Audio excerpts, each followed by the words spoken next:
Estamos de volta com o Gazeta Entrevista.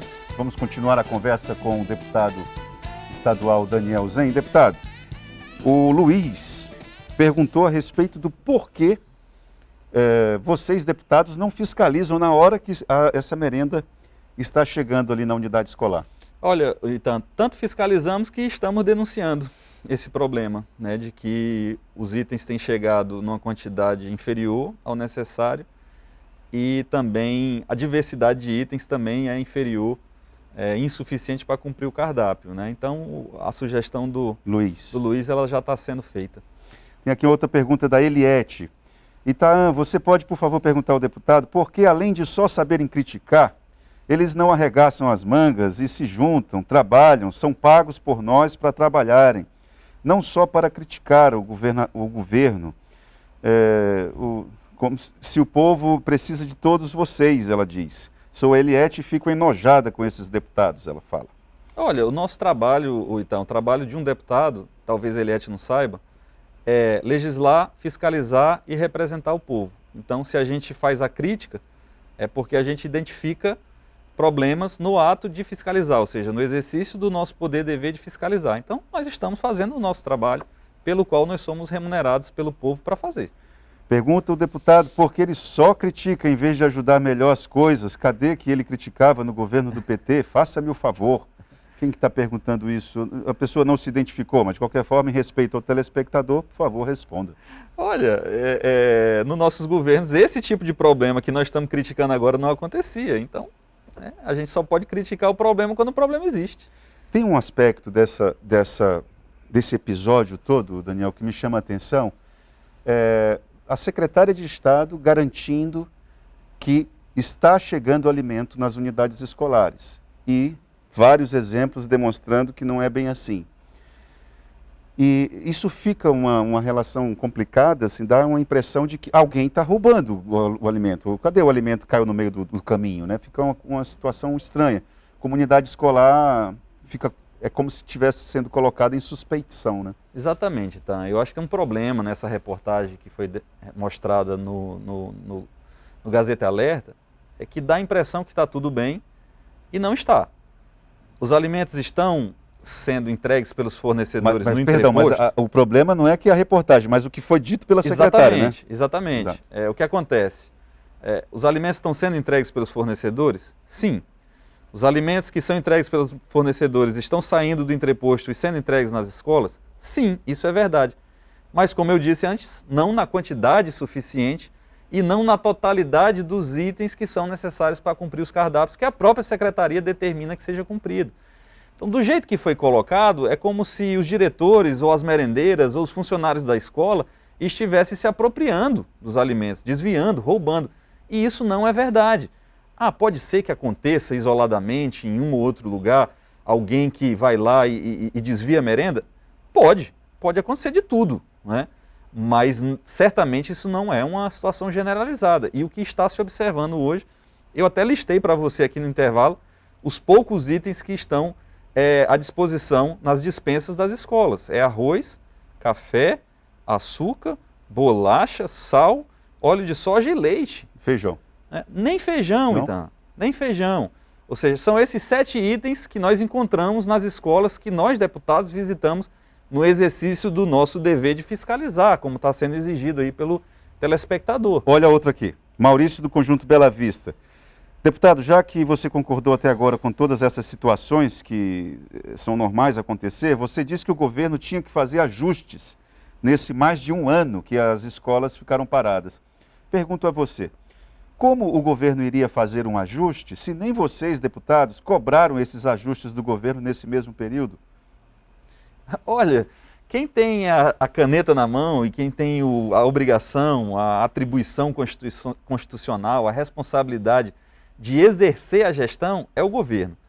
Os deputados, como se disse, fiscalizam. E a gente fiscaliza a partir da observação do problema. Antes do problema acontecer, fica difícil exercer a fiscalização. Então, a partir do momento em que o problema se revela, a gente vai lá e cobra. Então, o momento de estar cobrando as coisas é agora. E a gente observa que o problema está acontecendo agora porque lá atrás não fizeram o dever de casa. Agora eu não tinha como estar lá O papel do deputado não é estar lá todo dia na secretaria fiscalizando o servidor público, o secretário, para saber se ele está cumprindo a sua tarefa do dia a dia. Não é assim que funciona, o telespectador infelizmente está equivocado. E Daniel, você que já esteve lá na Secretaria de Estado de Educação, você sabe o tamanho daquilo, como a dificuldade, a logística, a nossa geografia, a nossa hidrografia, tudo dificulta para o gestor. Socorro Nery, pelas informações que você tem tido a autonomia necessária? Você tem informações a respeito disso? Como é que... Olha, eu não saberia te dizer, Itan, eu não saberia te dizer se ela tem ou não tem a autonomia necessária, se ela tem tido ou não tem tido a liberdade necessária para exercer o trabalho. O que a gente tem observado é que, infelizmente, o trabalho não está acontecendo a contento. É isso que a gente pode dizer. E se não está acontecendo a contento, precisa haver ajustes, precisa haver melhoras, precisa mexer na equipe, enfim, não sei. Quando eu estive lá, certamente aconteciam problemas, mas não dessa magnitude, não nessa proporção. Nós estamos falando do governo que já está terminando o seu 3º ano, indo para o 4º ano, e ainda está tendo que fazer ajustes que são típicos do começo de uma gestão. E só quem está se prejudicando com isso é o povo, é a população. E vamos observar aqui, isso é importante falar, que o que está sendo debatido aqui é questão de merenda escolar. Nós não estamos aqui falando a respeito do refino na relação entre professor-aluno, métodos pedagógicos inovadores, estruturas de escola. O que está sendo discutido aqui, olha só o nível do debate da agenda pública. A gente podia estar debatendo aqui as intervenções pedagógicas necessárias para incrementar a qualidade do ensino-aprendizagem. No entanto, nós estamos aqui nos deparando com um problema que é básico, que não deveria estar acontecendo a essa altura do campeonato. Exato. Ou seja, ao final do 3º ano da gestão de um governo que se elegeu apontando o dedo para as falhas e problemas do governo anterior e que está, meu Deus do céu, sei lá quantas vezes pior do que podia estar. Daniel, eu vou precisar mudar o rumo da prosa, porque senão a gente vai ficar nesse ponto da agenda, que é importante, mas a gente precisa avançar. Questão dos precatórios, que foi outra situação, essa possível ou suposta máfia dos precatórios aqui no ar. Perfeito, tá. Bom, o que é de fundamental para que o telespectador entenda que isso aí é dinheiro público e o que possivelmente pode estar acontecendo aqui é injusto e precisa haver correção? Olha, Itan, primeiro eu devo dizer aqui que eu sou um ferrenho defensor do devido processo legal, do direito que as pessoas têm ao contraditório, à ampla defesa. Então não me cabe, e acho que a ninguém cabe, acusar alguém ou promover ou permitir um pré-julgamento da sociedade, algo que se assemelha a um linchamento moral, uma execração pública de pessoas que ainda estão na condição de investigados, que sequer são processados, muito menos julgados.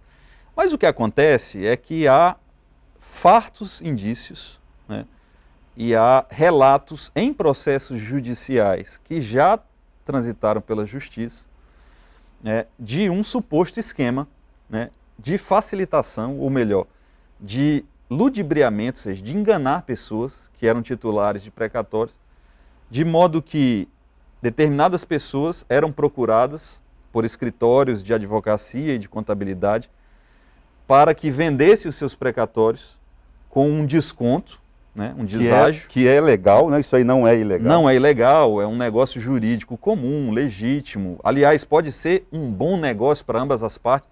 Suponhamos, Itan, que você tem uma dívida reconhecida pelo Poder Judiciário junto ao Estado do Acre, ao Poder Executivo, ao governo. Essa sua dívida foi debatida num processo judicial que se estendeu durante longos anos. Foi até a última instância, até o último recurso. Transitou em julgado, como a gente diz no juridiquês, não cabe mais nenhum recurso. O judiciário reconheceu, olha, o Estado do Acre deve ao senhor Itan Arruda R$1 milhão. Eu recebo, olha como só. diz o... E aí alguém vai... Aí o Itan, que passou 10 anos debatendo isso na justiça, começa a passar mais 10 anos esperando para receber esse precatório. E aí vem alguém, uma empresa, um banco, uma financeira, e diz, olha, Itan, eu compro esse seu precatório, mas você vai me dar um desconto. Eu compro ele, esse seu 1 milhão, eu compro ele por 500 mil. Aí você coça a cabeça e pensa assim, puxa vida, recebo metade do preço, mas eu já passei 10 anos esperando e talvez eu passe mais 10, eu vou receber. Melhor um passarinho na mão do que 2 voando. Melhor 500 mil na mão do que 1 milhão que eu não sei quando eu vou receber. E aí o que acontece esses escritórios compravam esses precatórios com esse desconto. Só que dali a pouco tempo depois eles recebiam com o valor integral, o 1 milhão cheio. E aí as pessoas começaram a se sentir lesadas. E algumas dessas pessoas moveram ações contra os compradores dos seus precatórios, alegando que foram enganadas, que houve fraude, que foram ludibriadas. Essas informações são públicas. Elas estão à disposição para consulta. E a partir daí houve denúncias e foram instalados inquéritos policiais para investigar. Os inquéritos, eles correm em segredo de justiça. Mas os processos civis, em que se discutiu a possível fraude, a insatisfação de quem vendeu em face de quem comprou e recebeu pouco tempo depois, essas informações são públicas, elas estão disponíveis no Sistema de Administração Judiciária, o SAGE, o Sistema de Acompanhamento Judicial de Processo. Os procuradores deram uma entrevista coletiva hoje pela manhã e falando a respeito de que essa fila é uma fila que é pública, que é verdade. É verdade, né? Mas não explica o problema, né? A fila é pública. Existe uma fila, a ordem, a chamada ordem de pagamento dos precatórios, e não há como furar essa fila. O que não é público, a informação que não é pública, não é a ordem de pagamento, é o momento em que quem está na fila vai receber. Essa informação não é pública. E alguém que eventualmente obtém essa informação, ele está na condição de negociar. Por exemplo, se eu sou um comprador e descubro que daqui 60 dias você, Itaã, é detentor de um precatório, vai receber, eu posso muito bem chegar lá e dizer, Itaã, você está esperando já 6, 7, 10 anos, você não vai receber isso tão cedo. Me vende o teu precatório que eu espero, porque eu estou com o dinheiro sobrando, alguma coisa assim. E aí eu vou lá, dali 60 dias, 2 meses, eu recebo. Você vai se sentir enganado e eu fui o espertalhão que me aproveitei de uma informação de bastidores que eu obtive, uma informação que não é pública, uma informação privilegiada que só pode sair de alguns determinados lugares do governo e me aproveito disso, né? É isso que está reportado nos autos de processos em que compradores de precatório manifestaram essa insatisfação. É isso que precisa ser investigado. E as relações que existem entre algumas pessoas investigadas e Sua Excelência o senhor governador. Porque um dos escritórios que comprava precatórios tem como proprietária a pessoa que foi nomeada pelo governador como vice-presidente da Junta Comercial do Estado. O outro escritório que também mediava compra e venda de precatórios é do advogado do governador do Estado, que por sinal tem como ou sócio ou empregada, não sei, trabalhou ou ainda trabalha para ele, a primeira-dama do estadual. Então são essas relações. Eu não estou dizendo aí, Tan, que existe aí um crime, um ilícito, ou que o governador praticou ou deixou de praticar. O que eu estou expondo aqui é que há uma relação familiar muito próxima de pessoas da família do governador com outras pessoas que são investigados nessa questão dos precatórios. E o governador deveria, sim, via público para esclarecer esses fatos. Ele prevaricou? O governador do Eu não sei dizer se ele prevaricou, mas que ele tem explicações a dar para o povo, sim. Né? E também seria de muito bom tom que o Ministério Público, a Polícia Civil ou a Polícia Federal, seja quem é que está investigando isso, viesse a público também para esclarecer. E olha, quem o alertou foi um próprio assessor dele.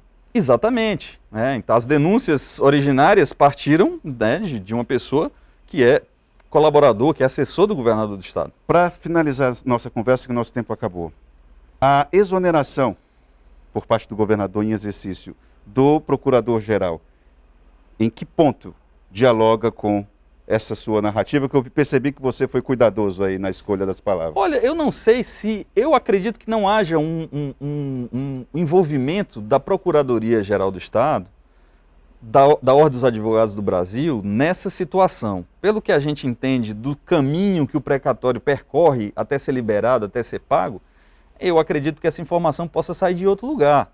Não sei de que lugar, Itaã, não imagino e nem posso aqui levantar falso testemunho para essa ou aquela instituição ou para essa ou aquela pessoa. Mas quem faz a fila andar é a Procuradoria-Geral do Estado. Existe procedimentos administrativos que são adotados pela Procuradoria, assim como existem procedimentos que são adotados pela Secretaria de Fazenda, assim como há procedimentos que transcorrem no âmbito do Poder Judiciário.